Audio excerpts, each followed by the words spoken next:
Welcome back to another episode of the Entry for One podcast. As always, I'm your host, Josue Hernandez. And on this week's episode, we're going to be reviewing and discussing Halloween, directed by David Gordon Green.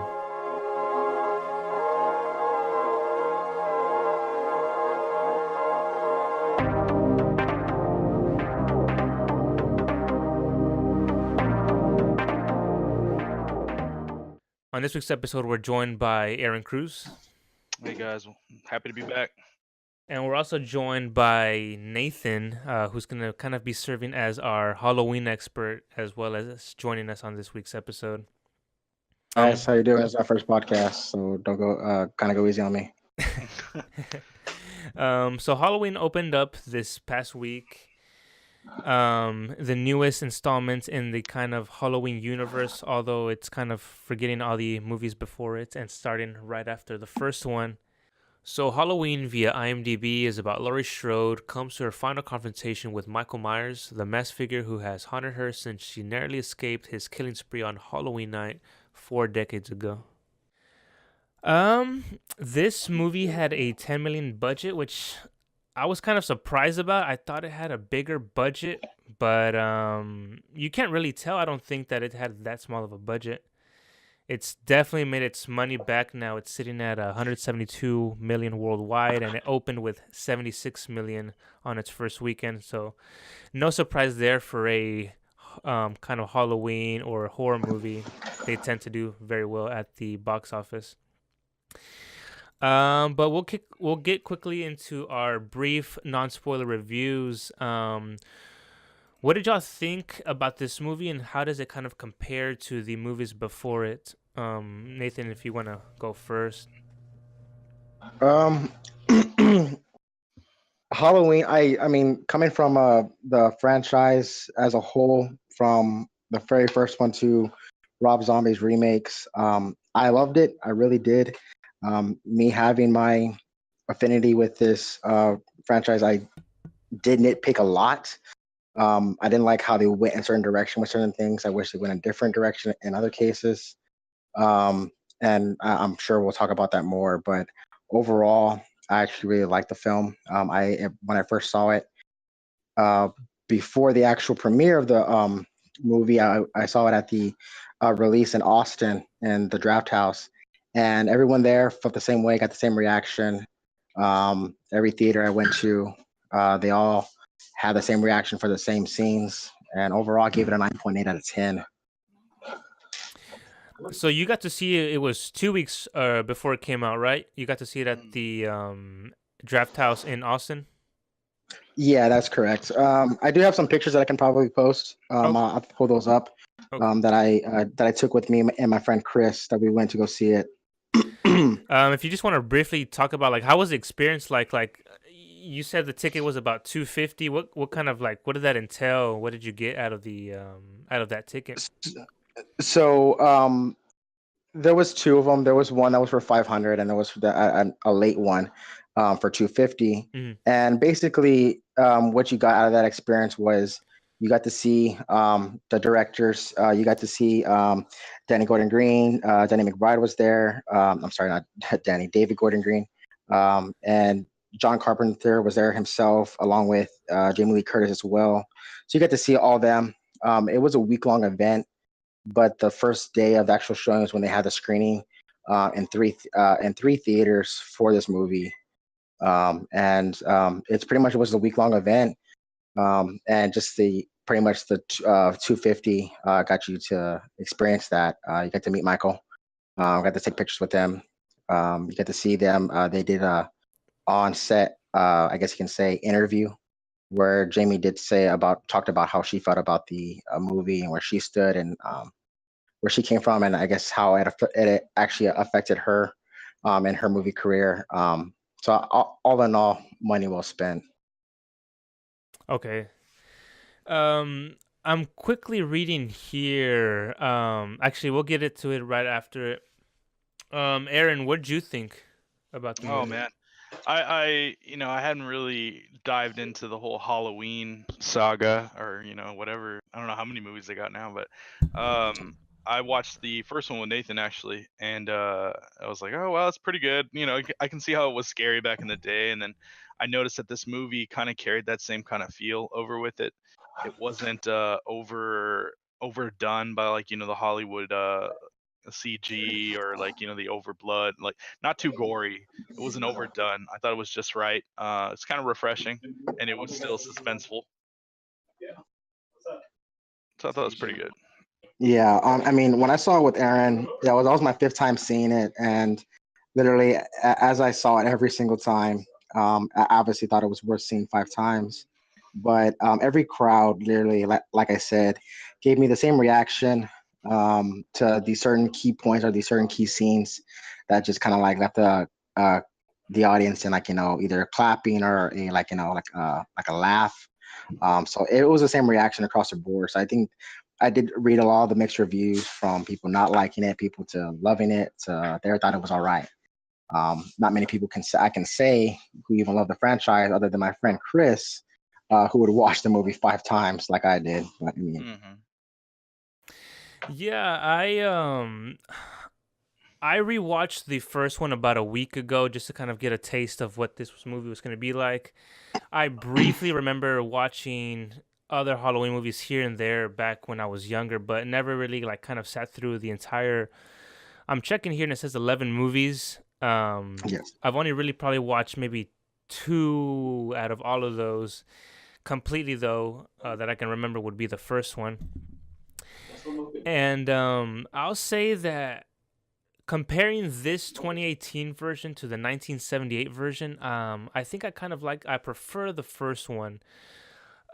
With this year's, you can obviously tell it's been modernized to kind of adapt to the new style of horror genre that's been shown in theaters nowadays. But I think the charm of Halloween has always been like the anticipation of Michael Myers getting ready to kill whoever he's gonna kill, and the process from when he's stalking them to when he actually murders them. And I think this year's version kind of lacked that in a way. For the most part, I felt that this movie felt rushed as a whole, as a storyline, as well as how Michael Myers' killings felt really rushed, and it didn't kind of give you the thrill or the suspense as a viewer, knowing that what's gonna come to whoever he's getting ready to kill. There's one scene that I did really like, and you kind of see it in the trailer, but you can kind of really appreciate its length in the movie itself. Um, a lot of these characters are kind of forgettable, other than Laurie, obviously played by Jamie Lee Curtis. Um, it's not like we're in the first one. We're kind of just focused with primarily Laurie and then some of her friends, whereas this kind of movie branches out into more of a larger cast. With the first one, and then you compare it to this one, the storylines are kind of very similar to each other in a lot of ways, I think, just from who Michael's trying to kill and how Michael, gets from point A to point B and how he's able to do these things. Kind of resemble a lot of the first movie, and I think they try to play a lot of homage to this first movie as well as others in the Halloween universe. I know, Nathan, you said you saw some Easter eggs in this 2018 version, which we'll be able to talk about. But overall, I mean, I think the movie was all right, to be honest with you. I think they could have really capitalized on this horror. I mean, I'm not sure entirely what the buildup was for this movie, how long it's been written. Maybe Nathan, but I don't know. It felt rushed in most cases, and I think they kind of missed the mark on this one.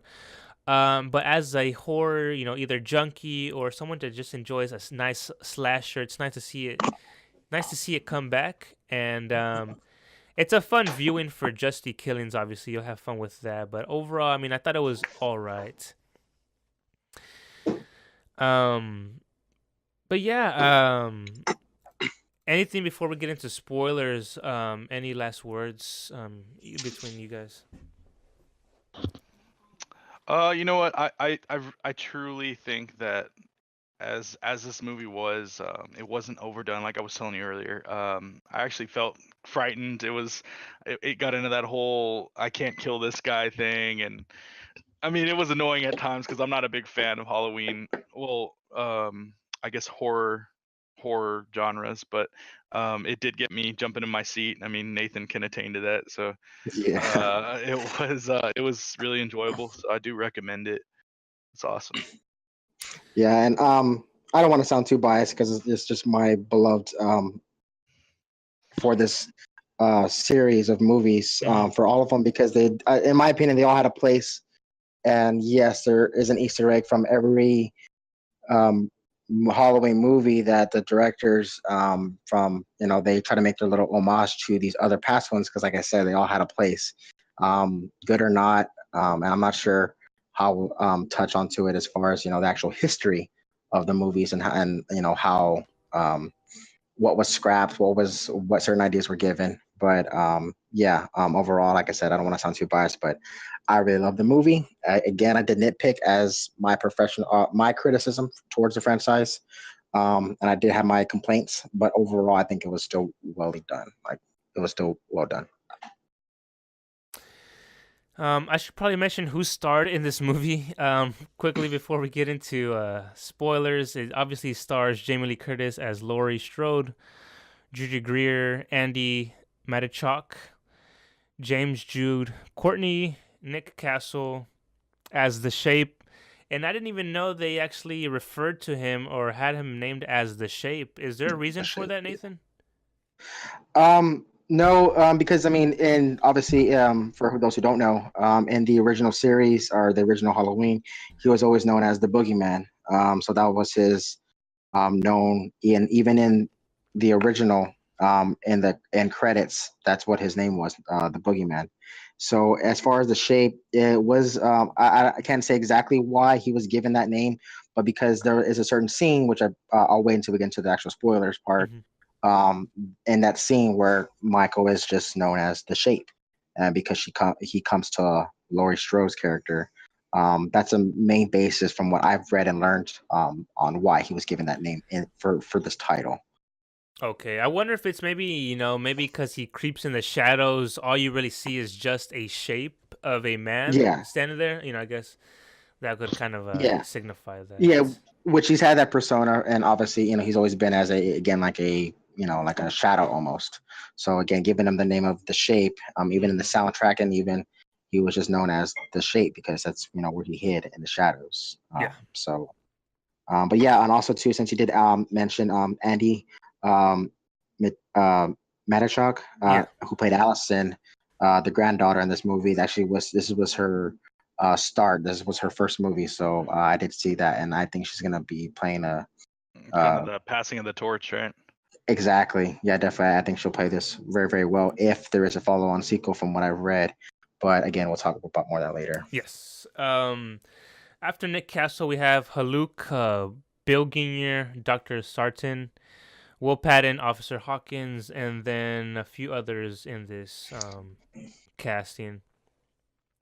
But yeah, other than that, we'll get right into spoilers. If you probably haven't seen it by now, I'm not sure what's going on, but Fucking yeah, up. I think we can. I could at least recommend this film. It's worth a fun watch, especially it being October. You gotta at least watch one of the most iconic Halloween characters out there, or horror characters out there. But yeah, we'll get right into spoilers. First, I guess we'll talk about the storyline. How'd y'all feel about Laurie's character waiting her entire life and almost training for this moment if it Sad, ever were to dude. come? Sad. I felt sad for her, man. She's dedicated. Like she couldn't even live life. She was all messed up from all that stuff. That was pretty sad. Well, I mean, if you don't blame her for someone who's been trying to kill her for from No, 40 no, years, and I don't. It you know, just sucks. That was taken away from her, but it made her stronger in the end. But yeah, crazy.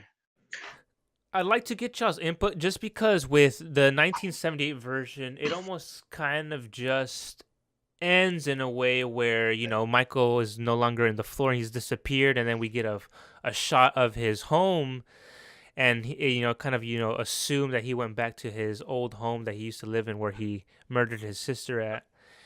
But we don't really get a follow up shot after with Lori and how kind of scarred she was, and it kind of leaves you assuming that maybe she's been scarred so much that she's now had to train in a way. Just because if we go with continuity now, this 2018 version is getting placed right after the original 1978 version. So it's just kind of a bit slightly confusing how much she was actually scarred by this event that happened in the 1978 version that caused her to really want to train for 40 whole years leading up to this. So I don't know how you kind of felt about that, Nathan. So I'll start off with this. I'm gonna go ahead and post my first picture from that event that I went to, and then in the end you can see here in this picture you can see I'm sorry, David Gordon Green, and basically they barely touched on it too as well. Because I had questions myself, because from seeing 1 to 2, to give a little bit of a history on from the 1 to 2 series, after 1 ends, Dr. Loomis, in the first one, shoots Michael 6 times with a revolver, and Michael falls out a second story window. And he's there on the floor with Lori asking, was that the boogeyman? And he says, as a matter of fact, it was. And then you cut to the scene where he looks over again and Michael's gone. That is immediately where the second Halloween picks up, where he takes off. So there was this where I questioned, well, how did Michael, 40 years later, become incarcerated? So it kind of leaves you that, like, okay, from 2 on how they actually scrapped everything. Because in 2, he gets up and he's still loose, still looking for Lori. Ends up in a hospital, ends up, if you haven't seen 2 already, I don't want to spoil it, but he ends up like being blown up. Now, in this one, the way that the directors and they wanted to go for it, originally, they wanted to reshoot 1. They wanted to reshoot the last scene, they wanted to do a lot more CGI. They wanted to make Lori look younger. They wanted to where Dr. Loomis did not shoot Michael and he fell out the second story window. And at that point, they incarcerated him. So now then they incarcerated him instead of him being shot. So he didn't die or get shot at all. And therefore, he was just captured and spent 40 years in, this facility. They kind of leave you with that idea from the director's standpoint that they wanted you to kind of like, not say make that up in your own head, but kind of like figure that out. Because Dr. Satine, who was Dr. Loomis's protege, if you would, he did say, did you know that Officer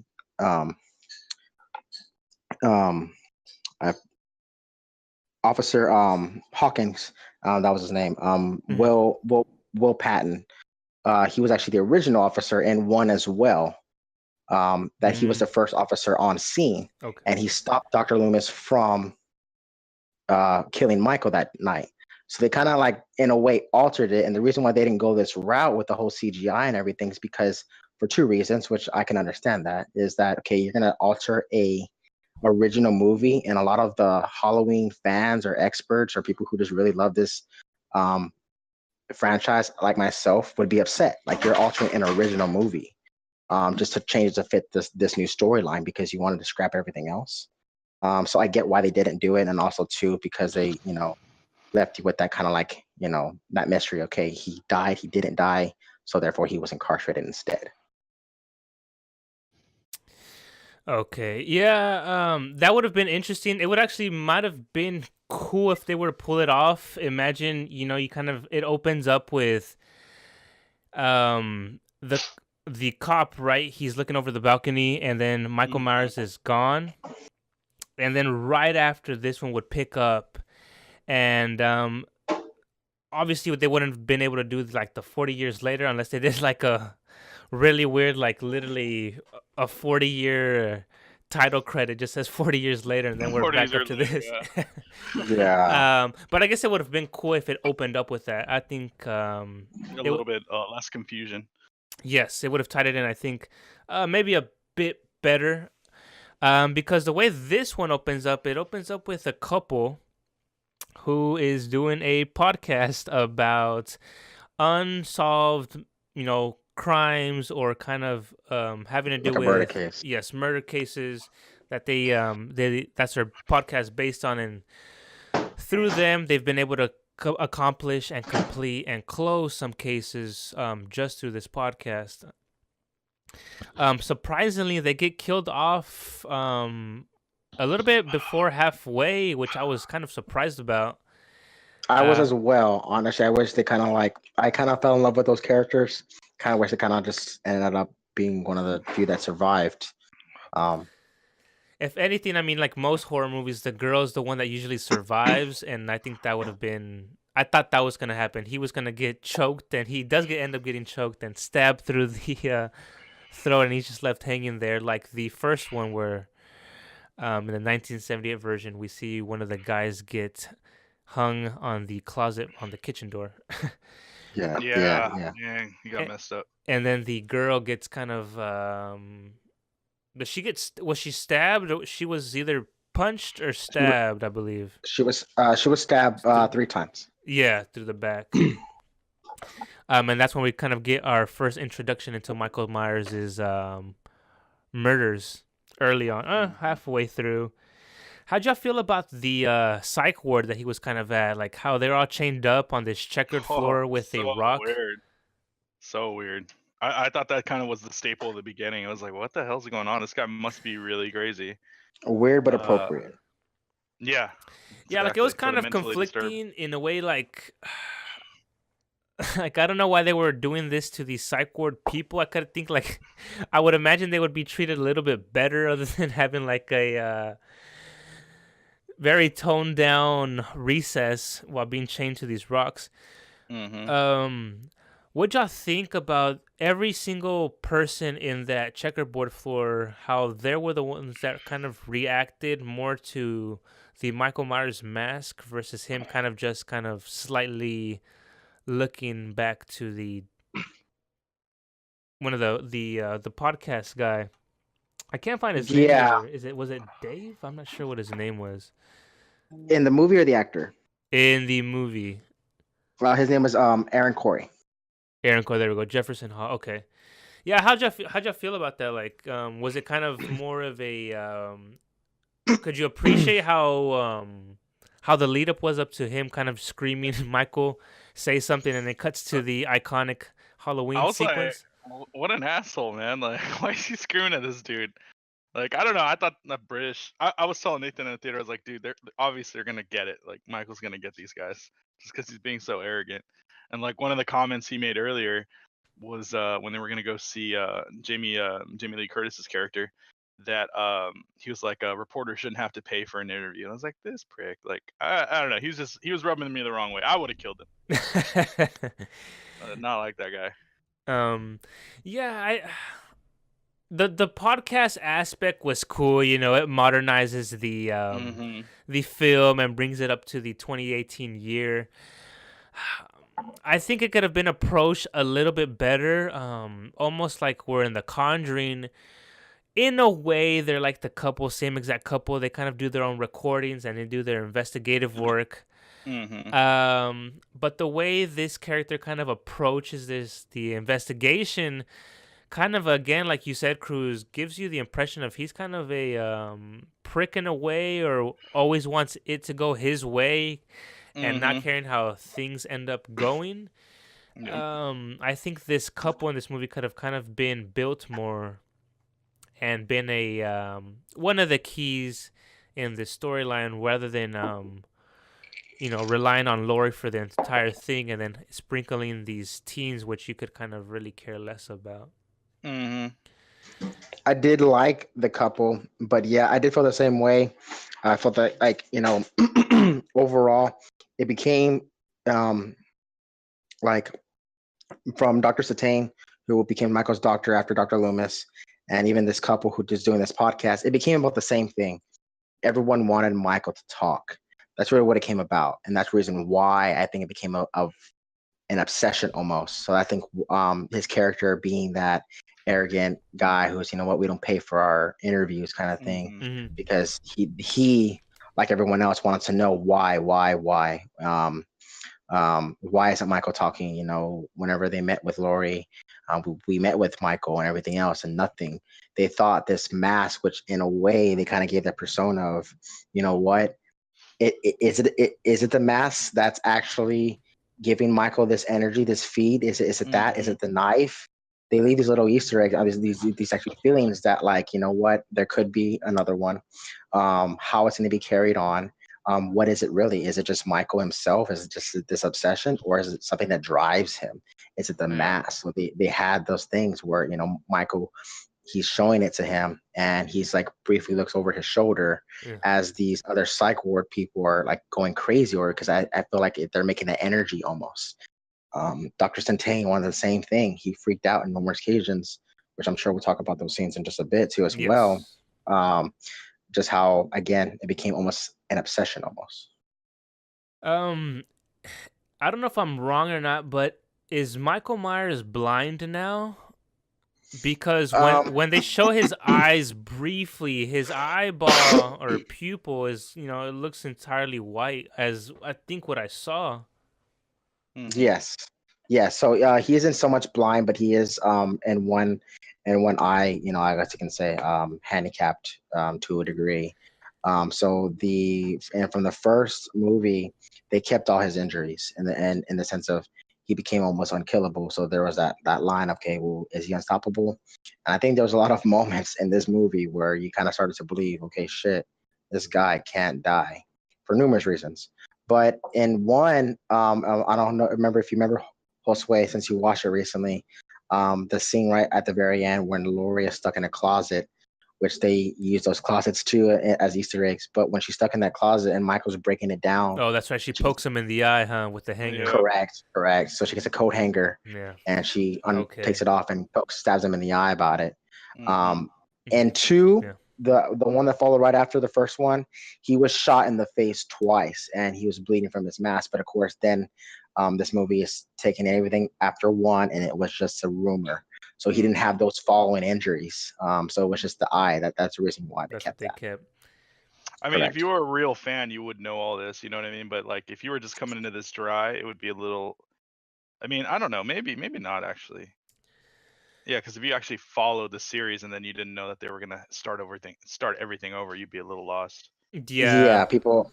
Mm-hmm. Yeah, people wouldn't know the fact that, I mean, like they would question, well, why is his eye messed up? Why is it, you know, kind of thing? Unless if you never watched the movie and you kind of this is your first Halloween movie, you would have, in my opinion, a lot of questions. Well, why is he already injured? Why is it this kind of like that? Why is he locked up? You know, there's questions. So I think you have to at least, like I told one of our friends, Ethan, and I told him you can watch just one and pick up from here, but like I said, if you Mm-hmm. watch all of them from 1 to 10, even the remakes from Rob Zombie, they kind of all have a place. Yeah.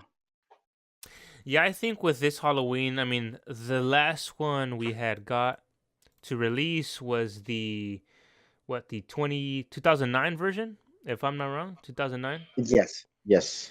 So it's been, 9 years now. Um, Honestly, most people, other than obviously the niche of Halloween Wait, fans, does it have turmeric in it? um, Michael Myers just kind of has his iconic persona, or there's obviously a lot of history with him.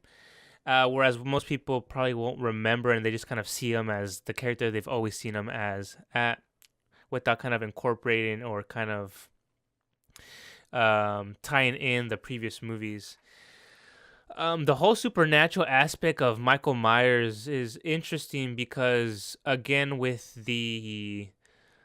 I watched a quick rundown video on the Halloween franchise and series and how they kind of what they were based on. And from going from Laurie is now seen as his brother potentially, or as his sister, and Hmm. then she chops his head off in one of them, and it ends up being not even Michael Myers, but as someone that Michael Myers kind of possessed over with the mask, and ended up killing the wrong guy, to then kind of leading up to the where we get to the more demonic scientific experiments they did on Michael that allowed him to be supernatural and not take any damage. But the point is, like what's interesting, how this one now follows up right after the first one. He's more seen, or I would assume now seen as just like a regular human, but still kind of keeps those supernatural characteristics. So I'm not sure if he's still, I mean, it's kind of hard to tell if he still has those supernatural attributes if we're gonna kind of tie it in with just the first one. Because they obviously try to clarify that with the newer versions of it, of him being kind of possessed and having experiments done on him to kind of get that to happen. But I'm not sure where they're And heading with that. I'll go ahead and touch up on that because that was a very interesting. That's kind of where I started to nitpick Josue, Yes. because there was the story of Michael after 2 was 3, which was called Season of the Witch, but had nothing to do with Michael Myers. Then there was 4 and 5. 4 and 5 had to do with Michael's niece, apparently, because they were still on that idea of Laurie and Michael being brother and sister. Yeah, I forgot to mention that And she dies as well. correct, yes, and that the niece is almost being possessed because she goes through the same thing of being possessed by Michael and killing her significant, killing her sibling. And they go off that aspect that it was like more like a possession. It was like the mask, it was the knife, it was something, and they do touch upon that as well. But in that movie, at the end of 4, Michael is gunned down and shot by a crowd of like a people, and he falls into a stream or a river, and he is taken in by some I wouldn't say homeless guy, but this older gentleman, and he's like healed or nursed back from being shot so many times. And there's a scene in that movie where he reaches for his mask because the guy who was taking care of him took off his mask and was healing them and everything. And he reaches for this mask, and you see on his wrist is a thorn tattoo. And the idea of that tattoo was um, back in the day that you didn't accept change, so therefore you couldn't cross over to the next life. So, Mm. but when you were given this thorn, this tattoo or this symbol that was given to you, you were given supernatural strength of powers of strength, not being able to die, and the whole I guess the back of it is like you couldn't do this until you killed your family, so or the people who were close to you. So that's why they kind of gave that they started with that, which I kind of was disappointed that they didn't even mention it or talk about it Mm-hmm. in a certain way, because Michael still had these after being shot in the shoulder by Laurie, hand shot off by, and like all these different injuries that he, got, Got from brushed being off. hit by a truck, all these different things that, where he still has those. I mean, any one of us, come on, guys, that would kill anyone. Um, Mm-hmm. and so yeah, so they gave you that idea still, just the persona that again Michael is unkillable to a degree. Um, yeah, that part, because they didn't. I wish they kind of would have touched up on it, on his strength and unable to die. But that kind of just gives you a little bit of idea just from the older series that like where they got it from. Mhm. There was a bit of a history about it, on how he had it. He wasn't just some other Freddy Krueger, Jason. There's a reason why he has this obsession with killing, and this power to do so. Mm-hmm. Yeah, I'm wondering where they're gonna end up going. I mean, we could obviously talk about it potential being a sequel with this franchise now. I mean, with it being 2018, I mean any type of sequel is possible, especially with a successful one and at that an iconic one. But yeah, it's gonna be interesting where they decide to place his attributes as a either supernatural or just someone that can really take a beating and push through it in some way. Um, the way he escapes in this movie, I felt was kind of lame almost. Yeah, I just disappeared. We just get kind of like the bus, the psych ward bus, and it kind of ends up it leaves you assuming that he made that crash happen. He broke out of his handcuffs and killed some people on the bus, killed the driver Mm-hmm. probably, and then he's now on and off on his own. Very Somehow similar free. to like the first one where he kind of simply breaks out similarly like this one. Um, I think they could have done much better with his escape, much better. Um, Whereas in this movie, we get the bus, and then the kid and his dad see these crazy, psych ward patients kind of wandering around in their robes, and then ends up kind of getting killed by Michael.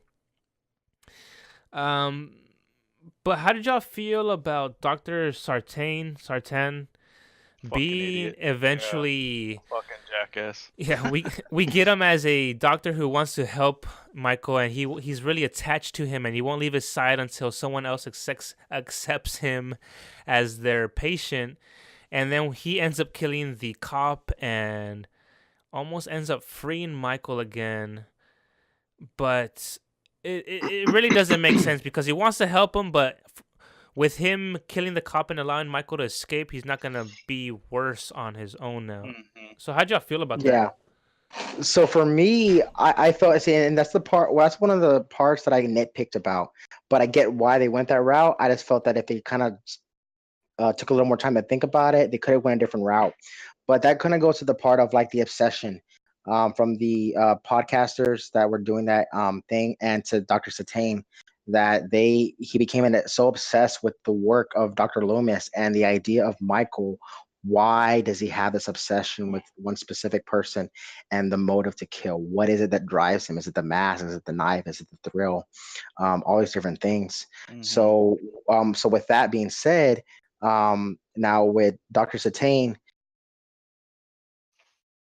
him and in the scene where he like you mentioned, Josue, that where he after he the cop runs him over, and he takes the act of stabbing the officer Hawkins, and wondering what that thrill is, and he says, and I quote, "So this is what it feels like." And he Hmm. takes off the mask, and you see him, and that's one of the Easter eggs that I'll start off with, is that, and that one is whenever you see him rise, and Allison, the granddaughter, gets shocked, and you see Michael's mask as he puts it on. That was a homage to Rob Zombie's first one, Mm-hmm. where Michael is portrayed and as a little kid as this evil kid, and he puts on the mask. So that right Mm. there is their homage to noticing it.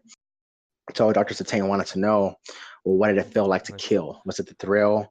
What was it? Um, Hmm. and on that, I didn't care for it. I did love how it was like real brief. They had it for a short period that where he killed the officer, and I get why he did it, because they didn't know how to get Michael to Lori at the end results. Yeah. Yeah, that's what he was telling me. Lori Lori's character was outside of Haddonfield. So she had been preparing out in the middle of the woods. So Michael was just going around this Haddonfield killing everyone he saw and could get a hold of. Hmm. So he got himself to Lori, because that was his end goal. So I think from Michael escaping, which Josue, I get why you didn't care for it, but it kind of leaves you with that idea that, okay, Dr. Septane became so obsessed with Michael that it bothered him that they were just releasing him, because he said to the podcasters, they became, it was uninterested, and they just sent him out to a place to just rot in his days. Hmm. And with that being said, Dr. Septane kind of just, he I think he saw the opportunity. This is just my theory, Mm-hmm. because I've never read anything about it or even heard from the directors. But the fact that he saw an opportunity, hey, I'm gonna see it all the way through. He didn't have to go with them on the bus, but he stuck out with it because he saw it as an opportunity to, you know what, I think he made his Michael's let out a lot easier. Michael, in my opinion, had nothing to do with it. Once Michael was going, he was going with it. But Dr. Satani, you know what? Let me see what I can do to help out, to get these two together, to get Lori and Michael, and to see if putting these two, of the victim and the victimee, back together, would get a word out of Michael. I think that's what he really wanted, was just a word out of Michael. What was it? So I think, even though they didn't really specialize in it, they didn't even like really talk about it, but they left you with the idea that Dr. Satane helped or aided in Michael's escape. Yeah. I feel like they tried to do a lot in this movie, and some things work. Like you said, they didn't know how to get him to Lori, and they had Yeah, to do it some type of way. I told Yeah. Nathan I thought it was like lazy writing. Like it was just a filler, just to kind of get him there. It wasn't really that much thought that went into it. Yeah, again, I'm wondering how long this movie has been in the works. It either might have been something they've been wanting to do for a while now, maybe I would assume, or if it's maybe just something that the studio brought up, and maybe 2.5 years ago they would decided to make a movie on this. And then them just knowing that it's gonna have one of the most iconic horror characters in here, it's bound to have some type of success. Hmm. Benefit of the doubt, maybe it just didn't end up working how they wanted to, and they had to think of something, to tie it all in. Um, Yeah, I think granted, I mean, come on, like for this movie doing so well as it did, the only other Halloween movie that did if anything close to it, which was Rob Zombie's remake. yeah, But compared to the original and everything else, this one beat it. And I think they were taking that gamble. Even John Carpenter being the idea, the mind of Michael himself. I felt Jamie Lee. I think she took that risk and wanted that. That's why she kind of, and if you saw that, she was also she was a huge part in this movie, not just as a actor, but as for directing wise, because she wanted to get her story across onto it as well. So, from what I've read, from what I've heard on my reviews and my research, that it was like it was about a year and a half of thought process that they had, in my opinion. Where I get, Cruz, how you feel it's a little bit of a sloppy writing, because I can agree, Hmm. and Yeah. I do feel that it was almost just like rush. I felt you could have taken a little bit more time onto it to think, how they, got that idea from to get Michael to Laurie. And just to add as well, it was brought to the attention of the domain directors as this is going to be a two-part movie. Hmm. Um, um, I'll go ahead and add another one of my pictures from my um, first viewing, and you see here Jamie Lee Curtis. And mm-hmm. Jamie Lee Curtis, she felt in this little interview she had, in multiple interviews, that she made it very clear this was her last one. This was her grand finale, Mm-hmm. if you would, and her passing of the torch to the next one. Because I mean, as much as I love this franchise, I would love to see Halloween movies every Halloween or every other Halloween for the rest of my life. Yeah, But you can only do this for so long. right. Even the fact that they got a lot of the original actors and actresses in this movie, which is great. They touched on a lot of original things, which I loved. But I did feel that, I mean, Jamie Lee Curtis, I get where she's coming from.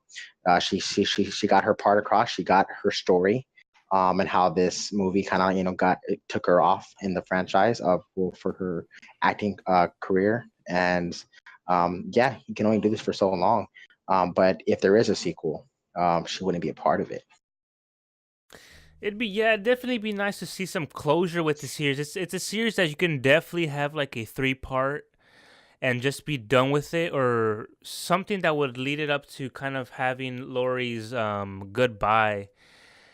Just because with most of these movies, again, I don't remember seeing most of them, but when I do look at the first one and then I look at this one, it's a lot of the same things. We get Michael, we get his killings, and then we get Michael. Is he dead? Is he not dead? Oh, we're assuming now that he's gonna probably be back for the next one. And then there's no real closure almost, and there's more questions in a way that you start to get out of these movies versus Hmm. a lot of answers that you would wish to be answered. Um, I think the theme with the kind of how well horror movies do at the box office, this is something that's gonna definitely either get another 2 movies and make it into another trilogy, and then we'll probably see it in another 10 years back. But it's just something that's unfortunate, specifically for horror movies, that they're always gonna be in the cycle of either we're gonna say it's over, but in 10 years we're gonna reboot it, and then we're back at it Yeah. again. Yeah, yeah, And definitely. And then we're definitely gonna see this in like Jason. That's definitely gonna be happening either sometime soon or in the near future. And then of course with Freddy Krueger, that's just a no-brainer with these slasher films, especially how well this movie did at the box office. they're obviously thinking about putting those movies out ASAP. Yeah, and I think that that's what they were waiting for. They were waiting to see how well it did, because it came with the idea of a two-part movie, because at the end, at the very end, you do Mhm. see Jamie Lee Curtis's character, the mom, the granddaughter, and you see the granddaughter Allison. The last scene you see before it cuts to the credits was her holding the knife. Like that right there is Did y'all think that the was cheesy, or that was like, all right, that's kind of No, I thought it was kind of cool. It was a good end to it. I did. because it I like liked it. That was one of the completely zooms scenes. in to her knife. It Yes, was and a that metaphorical passing of the torch, right, Nathan? Like, I don't. exactly, Yeah. definitely.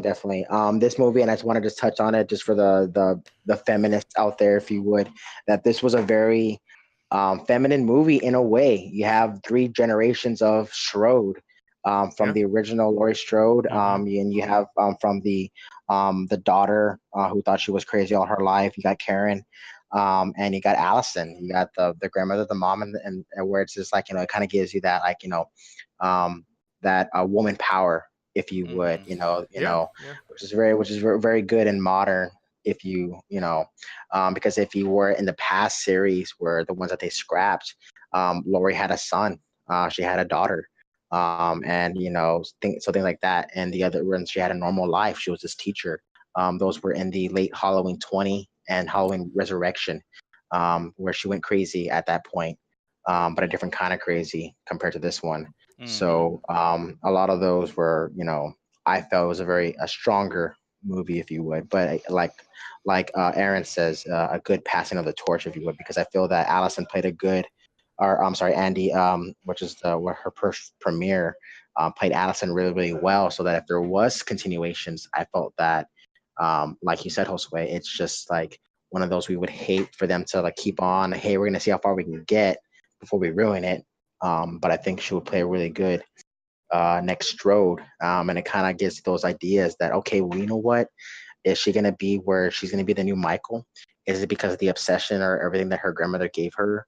Um, and if Michael is really dead, which we all know he's not, that is she gonna take out her lashings and she's gonna become the new Michael, or is it that she's gonna become possessed almost because of the knife or the mask? To me, these all these questions and things that I've read and the direction directors wanted to go, but they're Hmm. still kind of leaving you on that little cliffhanger, like literally at this point, anything can happen. If they want to keep it, I think, more grounded and less, spiritual or scientific, it's gonna be interesting where they head with this new franchise that they're gonna make more. The sequel that they're gonna make to this movie. Like you said, with the passing of the torch, it's gonna be interesting. Again, it reminds you of Laurie's daughter. Was it daughter or niece that gets possessed? It was in the part Halloween 3 or 4. What was it? Was it her Three and niece? four, it was going to be Michael's niece. Apparently, that was the idea they were going for. That it was supposed to be the I guess the daughter of Strode, and it was the niece of Michael Myers because they were brothers at that point. Yeah. Um, So and he possessed her. yes. So I'm wondering if they're gonna like. That's what it's reminding me of. If she ends up being the kind of torchbearer and the new Michael Myers, if that's what they want out of this. But what I keep going back to is that if they want to just tie this into the very first one, where it's the more human-like Michael Myers approach, I'm just wondering where they're gonna end up going with this. But before we close this out, with talking about whether it's gonna go into a sequel or not, we should probably talk about the killings that happen in this movie. Hmm. We get a lot of them actually in this movie compared to the first one, where it's maybe four but very controlled, and not as exaggerated as we get in this movie. Again, I personally felt that this movie was entirely rushed, and his killings were very rushed. He got straight to the point, whereas in the first ones, it was very nice to see the thrill and the anticipation of Michael's slow walking to either the house he was going to or the person he was going to, and then ultimately we get the killing happening.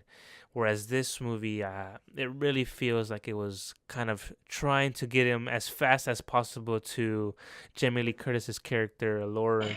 So Yeah. what was y'all's kind of, I guess, favorite killing that happened in this movie, or one that kind of did it justice, or just something that kind of you liked a lot about it? You shoot, Um. Nathan. I was gonna say Cruz, and I feel like I've been talking. After, do you want to go and try to like see what your favorite one is? Well, I was thinking. I thought the guy on the fence was kind of interesting. The poor bastard who couldn't make a move on the girl. He gets a freaking pig roasted on the damn fence guard or whatever the hell the big fence.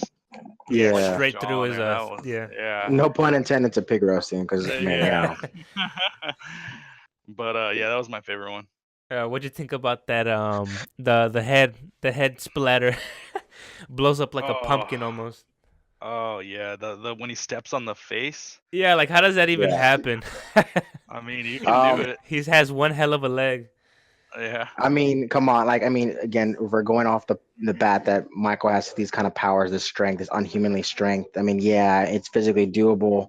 Us as humans, we have a little bit of a conscience saying that, okay, if we're gonna curb stomp someone, I mean, you gotta have enough strength and power to actually do that. But I believe doable.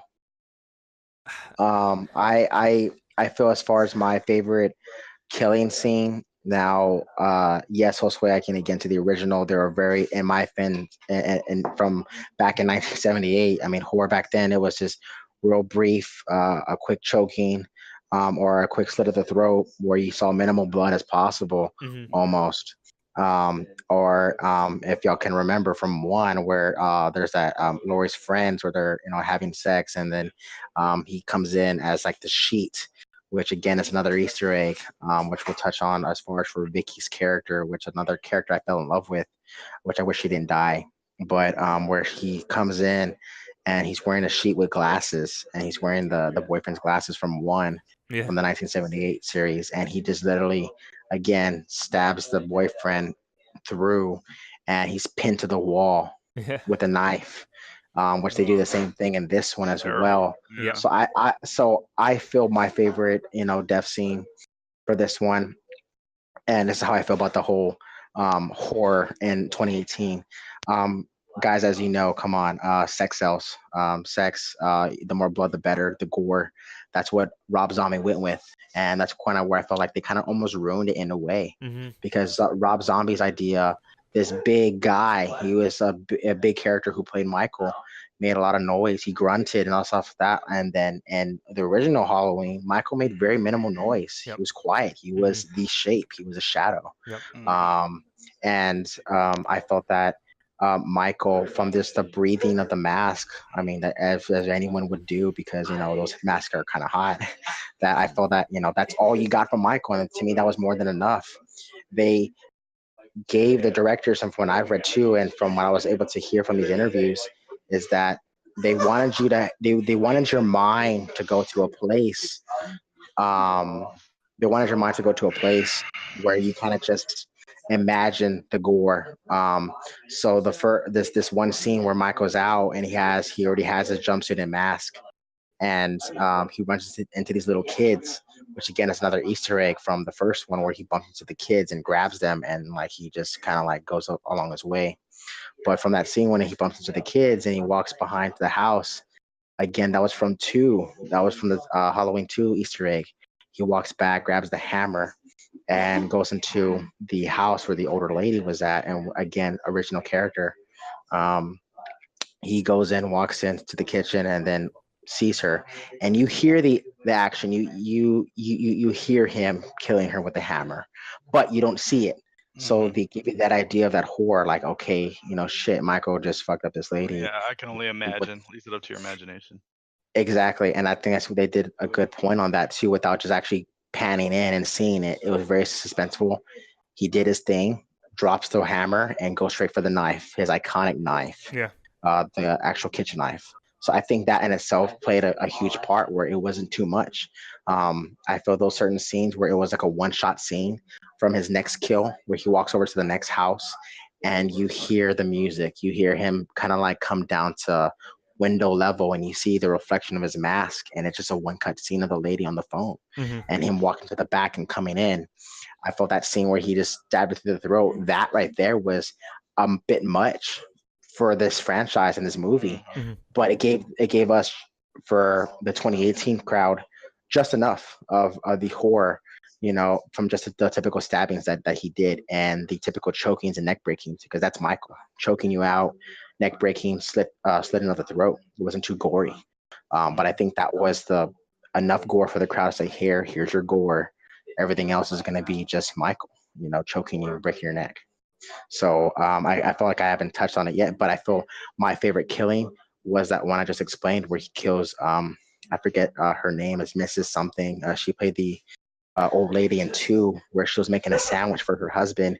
She leaves the kitchen to give him a sandwich and comes back, and the knife is gone. And that's in the second two from the original series, which of course obviously was scrapped, but they again made their homage in this film to kind of, like, okay, this was part of two. So I think when he killed her with the hammer, that was probably one of my top ones. This movie.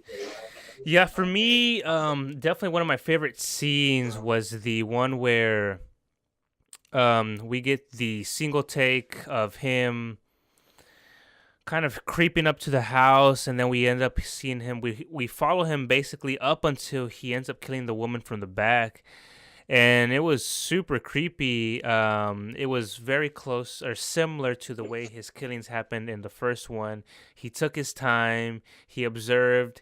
He saw who he wanted to kill, and then we get that guy kind of walking in the shadows almost, and then we see his shadow actually being casted onto the neighbor's house, knowing that this lady's gonna end up dying, and then she ultimately ends up dying.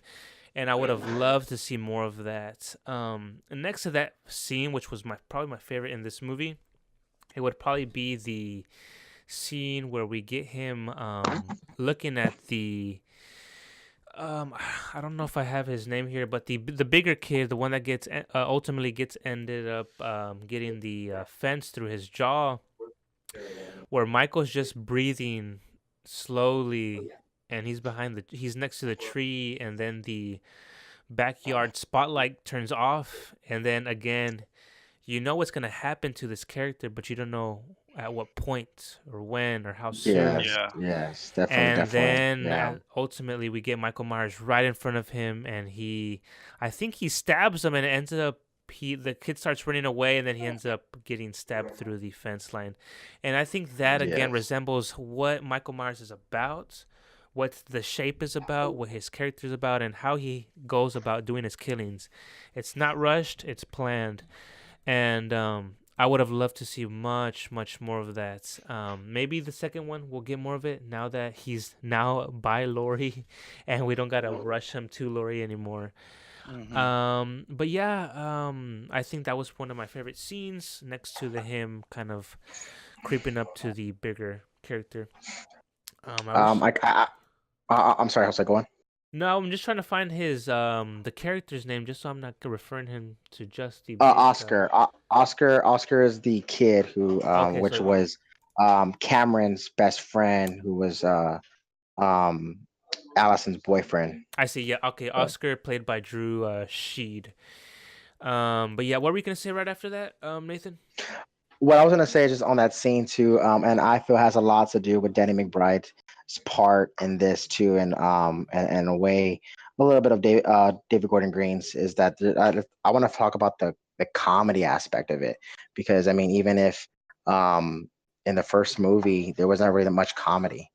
I mean, it's not a comical movie Mm-hmm. for the time, but Mm-hmm. in 2018, you had, some kind of comedy into it, some kind of some Comic relief. relief. Yep. If yeah, exactly. And I think there was just enough from the Jabril's character who played Julian, the kid that Vicky was um, babysitting, to Oscar's character. I felt like in that scene, whenever he killed Oscar, and he makes that one note, say, "Hey, have you ever wanted a girl but he couldn't have her?"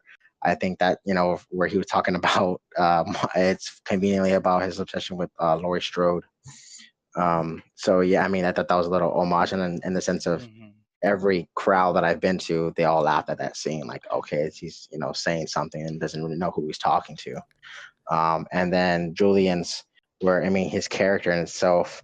I think those characters were that little touch of comic relief where it was just enough. It wasn't overbearing. It wasn't too much. Where okay, am I watching a horror or am I watching a comedy? Right. Yeah. With comic relief, I'm very iffy with it. Me personally, in most movies, to be honest, not specifically even Halloween, but whether it's a comic book movie or action movie or any type of genre, to me personally, comic relief can either be a very hit or miss. In some cases, it works and it's great. Um, but for me, when I'm going into a movie, specifically even like a horror movie, you're really going into there for the scares, or maybe something like Halloween, you're going in for the thrill of something. And yeah, I mean, I can agree for the most part that this movie it didn't overly do the comedy, and it did just enough to kind of keep you going. Just because this movie is close to 2 hours, it doesn't really feel like 2 hours. It kind of goes by fairly quickly. I don't know if that has to do with the rushing aspect, at least how I feel about it. But yeah, primarily the comedy did come from Drew Sheed's character. I think for the most part. I think he might have been the only real comical character that we got in this movie. Um, but yeah, the comic relief is. I don't think it's entirely required for a movie like this, but in some cases it can work. Again, I think it works okay for the most part in this film. Okay, so you were you can say that I mean it wasn't the best or I say needed, but you were okay with it as far as like it was just enough, or you could have felt like it could have done less. Um, I would have liked to see zero comedy, honestly, in this movie. Zero. Okay. But if it happens, I'll accept it. And for his character, right off the bat, he was established as a comical character, and that's what I'm okay with. I'm not Yeah, okay when there's characters that are established as serious characters and want to be we're perceived trying as to be serious. funny. Exactly. Yeah, And then they now crack a joke and it's supposed to work out somehow. I can go on a whole spiel about it on comic book movies, but yeah, at least with definitely, this definitely. movie, it makes sense because his character was established as a funnier guy to begin with. Yeah, and I believe you forgot to mention too, and in my opinion is like so along with Oscar or Drew Sheets character, again the little kid Julian who Vicky was babysitting had his one little cut scene and saying that okay I know your friends are gonna come over here and smoke weed, and it kind of gave that a little bit okay he's a kid, so I mean yeah he this is 2018, so I mean it gives that kind of idea as well, and also too as much as I hated this character, which was Allison's dad, in the very introductions of it, where he's killing the mouse and he's putting peanut butter on mouse traps, and his little bit, he's playing Dad a was an dad idiot. character. He Yeah. wasn't very very much so, and it was like he was too much of an idiot. Where as soon as I saw this first movie, I'm like, yeah, he's gonna die. Like he Yeah. was one of the ones So that I was an told him I was like, obvious yeah, he's death. going He down did. brutal. Yeah, just because out of his idiocracy or something that he was just too Yeah, ignorant his about the entire stubbornness. Yeah. situation. Exactly, definitely, definitely. But I mean, he did have his little things where he was a dad character. He played a dad. He was, you know, uh, trying to be, protective, thinking, not fully analyzing the situation and just, feeling that his wife, his mom was just batshit crazy and just, trying to raise a family. He was Right. that kind of dad persona. So, but in a sense, it's very, very, very small comic relief from those three main characters. Everyone else was, in my opinion, not enough.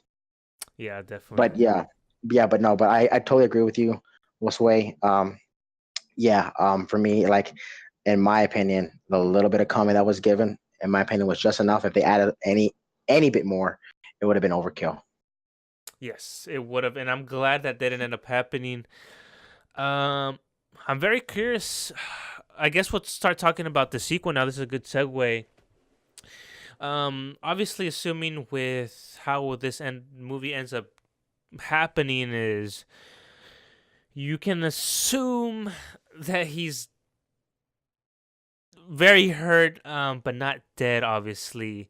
And then this movie finishes off with Jamie Lee Curtis's daughter and Jamie Lee Curtis kind of getting hauled away in a truck, which I don't know if you guys might have thought this, but the guy that was pulling up in the truck, I thought it was gonna be like Michael Myers or something, and kind of like trapping them, and then it kind of I don't know how that would have played out, but yeah, I thought. Never crossed my mind for that, but I do get what you're going with this. Yeah, like I don't know, like I would have thought maybe the whoever pulls up might have been someone we knew or someone that might have been, like how most movies it's like it's too good to be true for someone to just come and rescue them right away, and it ends up being something now. Now they got to run away from this person now, but Yeah, and that part, I honestly just want to say my little quick thing is that I thought that was, again, not say shitty writing, but I mean, come on, what are the odds that you're so coincidentally that just someone is driving by, and like doesn't she for like that. live out in the middle of nowhere almost? I mean, we She don't. does. Yeah, like she's Yes, she's she's isolated. very, very, very, very much so. Um, Yeah, so her I guess her Uber Eats was there to drop off some food. yeah, definitely. But Cruz, what do you kind of think? If we do get a sequel, what do you want out of a sequel, and what do you think might happen? Well, like Nathan was saying before, the passing of the torch with the knife, it could be moving into that. Could I see a female mass murderer? No, but I think it's the passing of the torch of, being the victim again, because she looked kind of shook from the whole thing. Um, Michael is obviously not dead, as far as I can tell. There's no body. I think we've Uh, kind of been nurtured into that. You think like you can't really expect them to be dead at the end of the movie now. yeah, you can't. But yeah, the sequel, I think it's just gonna pick off exactly where they left off, kind of like in the second one, which was okay, this murder night, and now we have to go find the killer. That's where I think it's gonna pick off from. What about you, Nathan? Um, yeah, very much so, and this is something that I mentioned to Cruz, just because something that I caught on out of the 5 times that I watched it. It's just like some people may not like, oh, okay, maybe he's dead. It was a trap. I mean, come on, that was ultimately, and that's kind of where like I felt like it, like Jamie Lee Curtis's character, Laurie Strode, was, in my opinion, too prepared for the way she went about, just almost letting Michael get a key and walk through that door from the fencing to the getting ready, the armor, the building of the Mm-hmm. trap. She was overly prepared in every aspect of having these gates that lock behind her in every room, because that's what Michael was known for, sneaking up behind you. Hmm. I felt that she was too overly prepared for the way that Michael again just showed up, got in, Yeah, not having to bust through a gate, but because he killed. Which again, I'll make the cop. another yeah, definitely. That's another one of my favorite kills that I forgot to mention. Michael killed about 11 people in this film, more than he did, Yeah, more than he did in the first one. Yeah, it was I only like mean, 3 or 4. yeah. he killed 5 people. There was 5 murders that he did in the first one. This one he killed like almost double, or pretty much double of that. Oh yeah. And one of them being where he has the officer's head pretty much gutted like a pumpkin. It has a flashlight going through it. I mean, come on, like, you took time to do that, Michael. Come on. Yeah. And I just felt that in this one, yes, the passing of the torch for this one, but yeah, I'm not sure if you stay for the very end, Josue, but at the very end of the credits, all you hear is just Michael's iconic breathing, the Did you like really? that. Yeah, Oh yeah, that's man. that's the No, I last thing that didn't. you get is, yeah, the credits go through and you just hear him breathing like 2, 3 times, and that's it. Like it leaves Interesting. you with the official of, okay, he actually didn't die, Yeah. because whenever they lock him in that trap, which I'll touch on the actual traps too, but they get him down to that trap, and he's just staring at all three of the generations of like, I'm still coming for you, almost like Hmm. you haven't seen the last of me. This evil in his eyes, the evil that started this franchise that John Carpenter saw, but you just see it, because again, if we haven't mentioned, the original guy who played Michael in the first one is the guy who played in this one. Yes. Again, Michael was 21 in the first one. Now he's 40 years later. He's 61. Another reason why Jamie Lee Curtis and Nick Castle, the original guy, can't be doing this forever because again, they're pretty old. Yeah, they are. Um, but yeah, I feel that like from that scene of him just staring at them to the house and igniting in fire, and there's a very scene where you see a view of that trap of that area, and Michael's gone. It's just like, okay, was he hiding in the corner? I doubt it.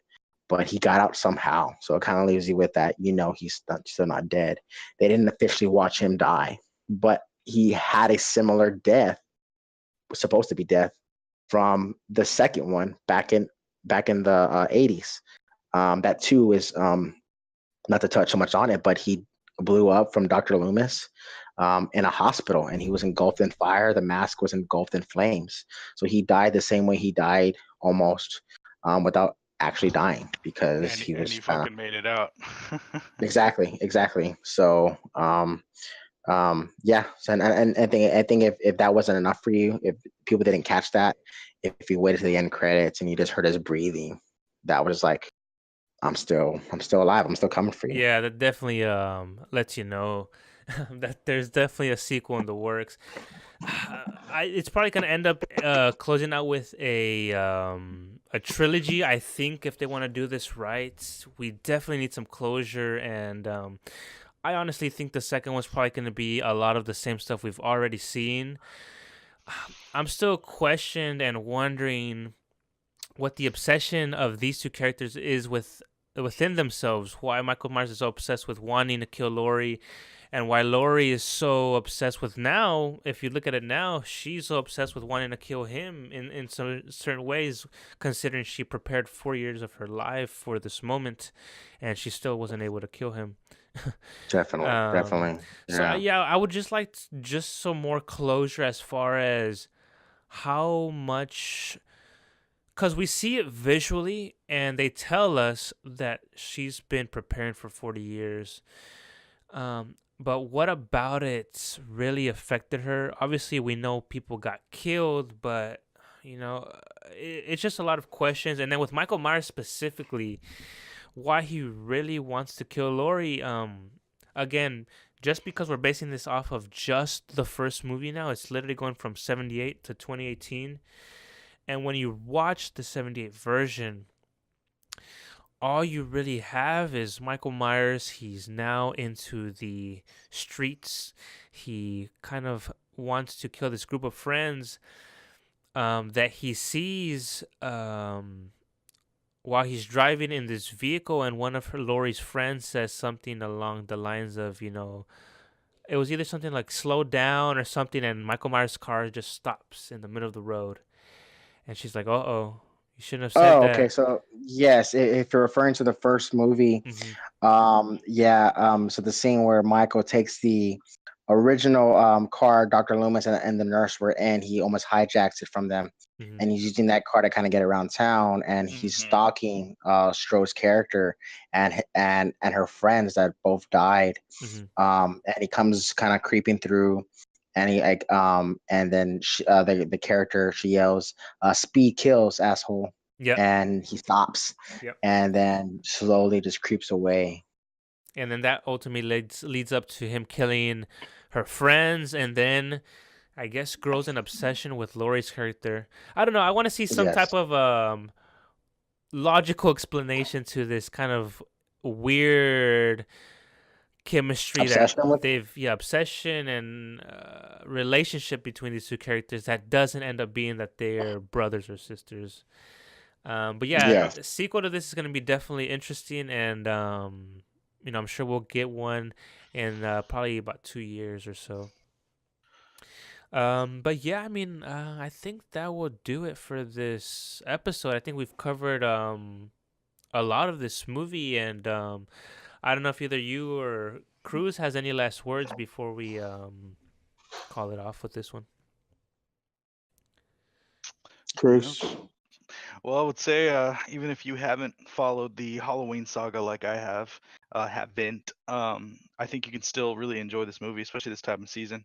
We're shooting this on 10/20, or we're podcasting this on 10/29, so you got plenty of time to see it before Halloween. But I would highly recommend it. Nathan, any last words? Definitely. Yeah, definitely. I mean, I would say the same. I honestly, I feel like when it comes to this franchise, and as many times as I've seen it, as many people as I talked to about, I've always wanted their opinions on why, what you thought and why you felt that way. Because maybe just you didn't feel the same way. Maybe you didn't know enough about the franchise. Is it a good like what you knew about the past ones? And if you can just appreciate it just as a movie, just as a horror movie in itself. I just wanted to, I felt like it wasn't talked about, but John Carpenter, his idea of this movie and where it came from, for those who don't know, he came up with the idea because he went to this insane asylum and he saw this young boy, this young Hmm. Caucasian boy, and he just saw pure evil in his eyes. And that references to Dr. Loomis's saying that, that he saw and he stared into Michael and all he can see was just pure evil. And there's nothing that much you can do, was just but end it, burn the carcass, and just get rid of it. Hmm. Yeah. So John Carpenter's idea of this completely just I felt which is a masterpiece in a way, just from the other horror characters that we were introduced all of our life, from Jason to Freddy. Jason, I'm sorry, with Freddy, who someone who stalked you in your dreams, in this idea, Hmm. which Robert Englund played a great Freddy Krueger. But I feel Michael, this idea, who just this great story, who just originated from an idea. And the music was a great part, because like anything that we deal with in our daily lives, saying it is one thing, but the music was just a great aspect. The soundtrack, I really recommended that you kind of like listen to it. Certain song or certain parts of it, like whenever Allison sees the shape, Laurie sees the shape, these are just certain songs. When Allison first meets the shape, when after she kills, after Michael kills her friend, and he gets, Hmm. like we said, pigged out pretty much, and he just comes out of nowhere, and that scene, that done, that just that screen, like all that was just very iconic. I felt John Carpenter and his son both played a really huge part of using the original soundtrack and just tweaking it in a bit, in the sense where it played out this movie very, very, very well. Um, Little Easter eggs, like using the original credits at the end and in the beginning, we see Halloween in orange, and you see everyone's name and the pumpkin. All that, to me, I appreciated it. Just coming from this franchise, because something that I appreciated as a young kid, and even now, I don't know. I feel like I can talk about this all night, but I know we all got places to be and things to do. But overall, I really did like the movie, and would hope to see that if there is a sequel, what can and will be done. I think you can definitely get a lot of enjoyment out of this movie. At least you won't feel like you maybe wasted your money. Specifically, it being now around the Halloween time frame, or just let alone in October. Um, this movie does not feel like it's $10 million budget. It definitely feels like it had a bigger budget. Um, you can definitely find some things to kind of appreciate. Kind of appreciate that the slasher genre is kind of making a comeback, and we'll definitely be seeing other iconic characters make a comeback. Me personally, I think from what we've talked about, it did lack a lot of, Michael Myers' iconic maneuvers and coordination with his killings, and how patient he was with them, and the trip and thrillness of knowing that his victim is soon to be dead, but he's gonna take his time with it. But I think it's a pretty decent film, and it's definitely worth a watch, just to see something, a slightly new take and updated version of this iconic character that we've grown to be not attached to, but kind of recognize instantly, whether if it's just his mask or his suit, or his iconic John Carpenter score. If I can, Josue, I just want to touch up. I want to just add to something. Just, I guess I would say to agree to disagree when it comes to his killings. I personally felt that on Michael, like I'm glad that they used the original actor who played him, because there Mhm. was a lot of iconic things that to me, that's Michael. Mhm. That I think all the other people who played him missed in certain ways, from the gestures, his mannerisms, Mhm. his the way he held the knife, the way Mhm. his iconic head tilt after he killed someone and just kind of tilted his head just slightly. It was just enough where, everything, to if the scene, remember when he falls down into that trap and they're trying to escape and he kind of gets up like a mummy, like halfway, like Undertaker style, and just like, Yep. comes up. Like those to me that's the Michael I knew from one. That's the iconic one. So when it came to his killings, I did feel like they were at times a bit aggressive from the first ones. Yeah, I mean, he was an aggressive character, but to me, the way, that one that y'all kind of touched on, or that I liked, where he slams the girl's head into that chair and she's screaming, and he stabbed her through the throat. Mhm. That I felt was just a bit too much. Yep. And just from his normal, like I said, the chokings, breaking of the neck, and the slit of the throat, or just things like that. Or whenever he's getting his jumpsuit and he's just beating, you just see him in the background beating that guy. So yeah, I mean, Michael has that strength, but that's the part where I would again agree to disagree with you, just on his style of killing, and just the way he kind of carried himself. Went from just was again a shadow, a shape, where he was in the background and you saw him there, but you really didn't see him. Um, you know, so that's just how I felt about that. No, no, definitely. I'm definitely glad they had the original actor playing him again. Yes, his mannerisms 100%. They were able to get that matching to a way we got it in the very first Halloween movie. The mannerisms were there. It's just not his killings, how fast the killings happened was what I had an issue with. Definitely, yeah, Um, yes, and that's the part where I agree to disagree with you, because yes. that part I agree with you in the sense of like they were like almost too fast, Yep. or they didn't show it.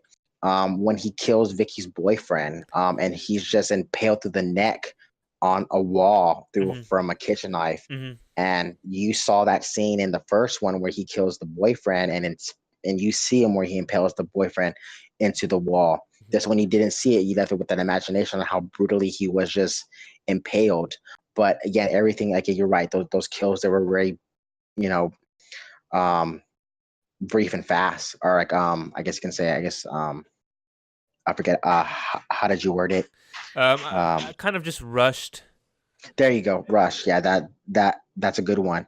And the other ones, and even the original, he kind of like almost took his time, almost in a way, because all our horror characters they never run. They always walk, and they still manage to keep up with Mhm. our victims. Yep. So no matter what, uh, I I feel like the character of Vicky. I want to touch on her because I felt that I was kind of sad that she died, because I really fell in love with that character, and the way that she, that little Easter egg where she was just with the officer found her just covered in a blanket, and just covered in blood.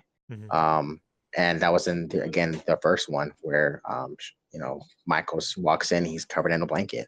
So I felt like she didn't deserve to die. But jumping from that, where And the the little officer, kid, that was just hilarious.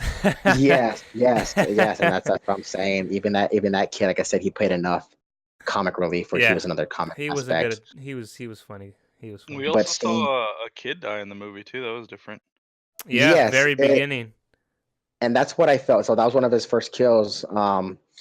And when he was escaping, and what I thought about that is that I had the same idea. So my buddy Chris, who has the same obsession with Michael, if you would, with it, and we kind of saw that. But think about it from the first one, yeah, Laurie, Laurie Strode, or even all the characters, they were all in high school still. Mhm. They were all young, but granted, in that movie, they looked a lot older.